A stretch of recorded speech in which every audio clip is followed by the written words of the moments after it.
ಆಚಿ chilli powder ಸಖತ್ ಖಾರ ಬಣ್ಣ ಮತ್ತು ರುಚಿ ಆಚಿ ಚಿಲ್ಲಿ ಪೌಡರ್. ಅಣ್ಣನ ವರಸೆಯವನ ಜೊತೆ ಅನೈತಿಕ ಸಂಬಂಧ. ಬಾಡಿಗೆ ಮನೆಯಲ್ಲಿ ಯುವತಿ ನೇಣಿಗೆ ಶರಣಾಗಿರೋ ಪ್ರಕರಣ.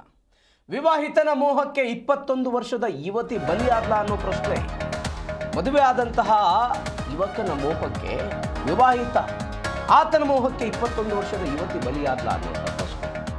ಬಾಡಿಗೆ ಮನೆಯಲ್ಲಿ ಯುವತಿ ನೇಣಿಗೆ ಶರಣಾಗಿರೋ ಘಟನೆ ಚಿಕ್ಕಬಳ್ಳಾಪುರದ ಪೆರೆಸಂದ್ರದಲ್ಲಿ ಆಗಿದೆ.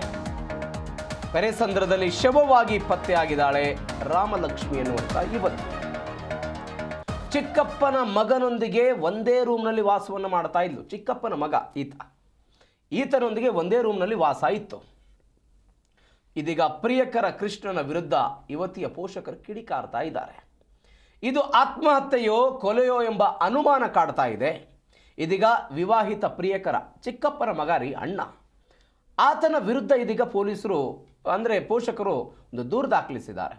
ಒಂದೇ ರೂಮ್ನಲ್ಲಿ ಅಣ್ಣ ತಂಗಿ ಇವರು ಜೀವನ ಮಾಡ್ತಾ ಇದ್ರಂತೆ. ಅಣ್ಣ ತಂಗಿ ಇವರು ಒಂದೇ ರೂಮ್ನಲ್ಲಿ ಇದ್ದರು. ಇದೀಗ ನೇಣು ಬಿಗಿದ ಸ್ಥಿತಿಯಲ್ಲಿ ಯುವತಿಯ ದೇಹ ಪತ್ತೆಯಾಗಿದೆ. ಅನೈತಿಕ ಸಂಬಂಧ ಏನಾದರೂ ಇತ್ತಾ ಅನ್ನುವಂಥ ಪ್ರಶ್ನೆ ಇದೀಗ ಕಾಡ್ತಾ ಇರೋದು ಅಣ್ಣ ತಂಗಿಯ ನಡುವೆ. ಇದು ಗಮನಿಸಬೇಕಾದಂಥ ಸಂಗತಿ. ಚಿಕ್ಕಪ್ಪನ ಮಗ ಆತ ಒಂದೇ ರೂಮ್ನಲ್ಲಿ ಇದ್ರಂತೆ. ಇದೀಗ 21 ವರ್ಷ ಈ ವ್ಯಕ್ತಿಗೆ ಮದುವೆ ಬೇರೆ ಆಗಿತ್ತು.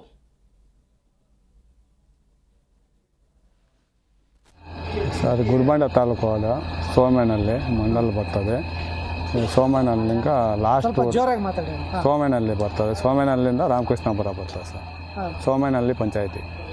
ಇದು ಏನಾಗಿದೆ ಈ ಹುಡುಗಿ ಕೇಸು? ಹುಡುಗಿ ಕೇಸು ಏನೋ ಅವ್ರ ಅಣ್ಣನ ತಮ್ಮನ ಆಗ್ಬೇಕಂತ ಇಟ್ಕೊಂಡಿದ್ದಾರೆ.